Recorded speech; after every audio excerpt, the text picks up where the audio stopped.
Episode 1 opens in the aftermath of Season 2's chaos. Dae-hun, now hell-bent on bringing down the organization behind the deadly games, returns to Korea under a new alias. However, before he can expose anything, he's intercepted by a new recruiter, this time, a woman, who offers him a place in a final redemption cycle of the game. Refusing at first, he changes his mind after learning his daughter has been taken. Desperation forces him back into the game, where he wakes up with 455 other contestants. The facility is upgraded, sleeker, more high-tech, but still haunting. The masked guards return, and so do the familiar tones of twisted childhood nostalgia. The first game is Domino Path. Contestants must cross a massive floor of domino tiles, some stable, some collapsing into voids. It's a deadly mix of logic and luck. Teams form instinctively, but paranoia quickly tears them apart. Among the 456 players, more than 100 fall to their deaths.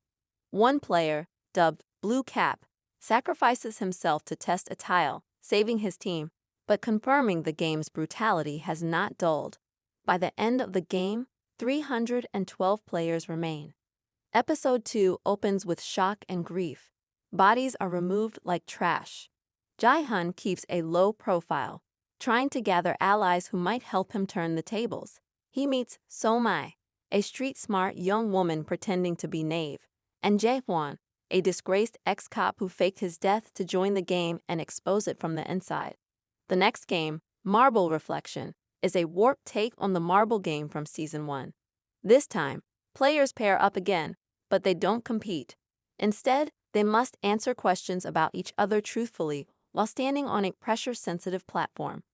If the sensors detect a lie, the floor gives way. Friendships shatter. Two sisters who vow to protect each other both perish after lying about their motives. Dae-hun survives narrowly by choosing So-mai as his partner and answering her deeply invasive questions with painful honesty. Episode 3 introduces the new frontman, mysterious, robotic in demeanor, and seemingly less emotional than his predecessor. Rumors swirl among players. Some say this man was a past winner turned enforcer. Others believe he is AI-controlled. The game this time is Color Chains, a massive logic-based challenge where contestants must form a perfect sequence of colors in a chain without repeating or breaking rules whispered through speakers. One wrong move results in an electric shock death. The most unexpected death here is of Jae-hwan's friend, who miscalculates and is executed on the spot. So-mai proves brilliant at decoding the pattern, helping their group survive. The number of players drops to 147. Episode 4 slows down. It focuses more on psychological warfare and politics among survivors. The players are offered food upgrades if they betray another contestant in secret. A mass wave of poisoning begins. One old man dies foaming at the mouth, and two women are found suffocated. It turns out the food deal was a ruse. No one got an upgrade, just suspicion. The game is Static Forest, where players walk through a mechanical forest filled with statues that record motion.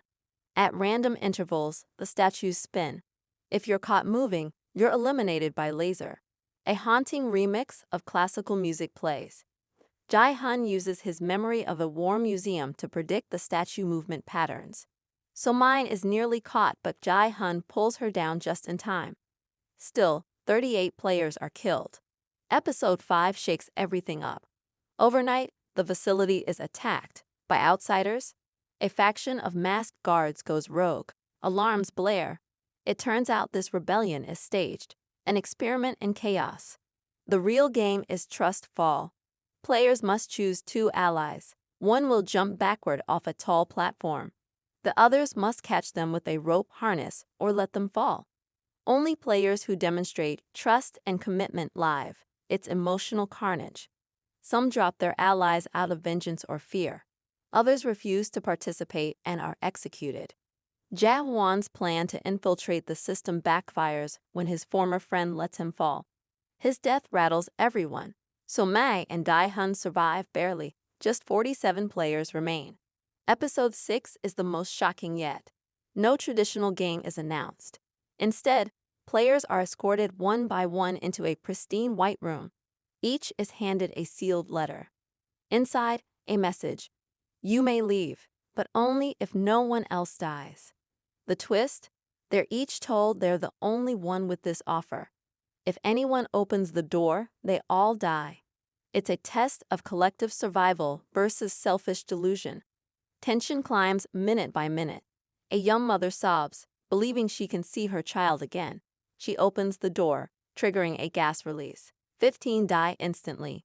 The survivors, fewer than 30 now, are shown the footage, confirming the game's sick psychological bent.